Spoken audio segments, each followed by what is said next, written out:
This lesson will introduce key topics of studying cell biology. After viewing this video, read the assigned reading sections and take written notes. This strategy should help you more strongly obtain the material and better prepare yourself for the graded assessments. This course is designed around the course objectives, which are listed in the syllabus.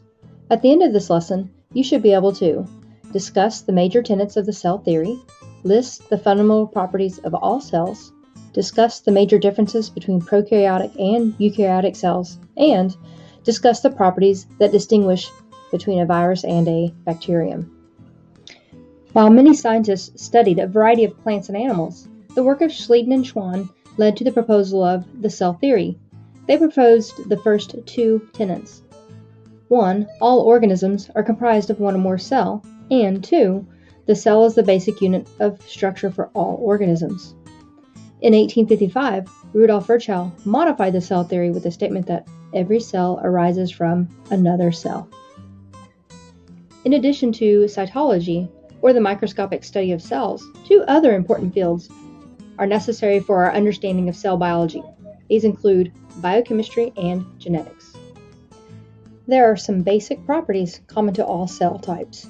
Regardless of which domain a cell belongs to, it should be complex yet organized, contain genetic material, have the ability to reproduce, transform energy, carry out chemical reactions, perform mechanical activities, regulate itself, respond to internal and external stimuli, evolve, use ribosomes, and have membranes. The major differences between prokaryotic and eukaryotic cells include DNA location, presence or absence of organelles, and whether or not they may exist as single or multicellular organisms. Prokaryotes include the two biological domains, archaea and bacteria. Each type exists as single-celled organisms in the environment. A popular place to find both domains thriving is in the thermal vents of Yellowstone National Park. An example of archaea living here is Sulfobolus, shown in the image to the left. A bacterium type which also lives here is Thermocrinis rubera, which gives a pink hue to the pools.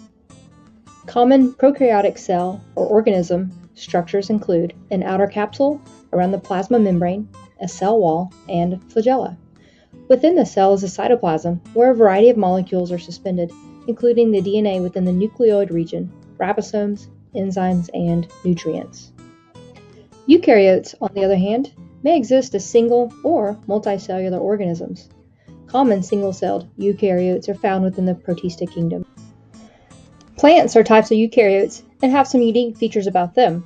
These include an outer cell wall made of polysaccharides, a cell membrane of lipids and proteins, and specialized intracellular membrane-bound organelles such as chloroplasts and vacuoles. Animal cells are like plant cells, with the exception that animal cells do not have a cell wall nor chloroplast. Some animal cell types may even have specialized membrane extensions, such as cilia or flagella. Not all cells look like the generic images just shown to you. Instead, eukaryotic cells of multicellular organisms grow into unique shapes and sizes based upon their programmed function. This process is called differentiation. Lastly, it's important to clarify that viruses and viroids are not living because they do not satisfy the tenets of the cell theory. Viruses are structures made of an outer protein capsid with an internal nucleic acid, such as single-stranded DNA or RNA. Depending upon the cycle of the virus may have a lipid membrane that it has acquired from a host cell. In summary, you should now be able to state the tenets of the cell theory, list some common fundamental properties of all cells, differentiate between prokaryotic and eukaryotic cells, and clarify why viruses are not considered to be living.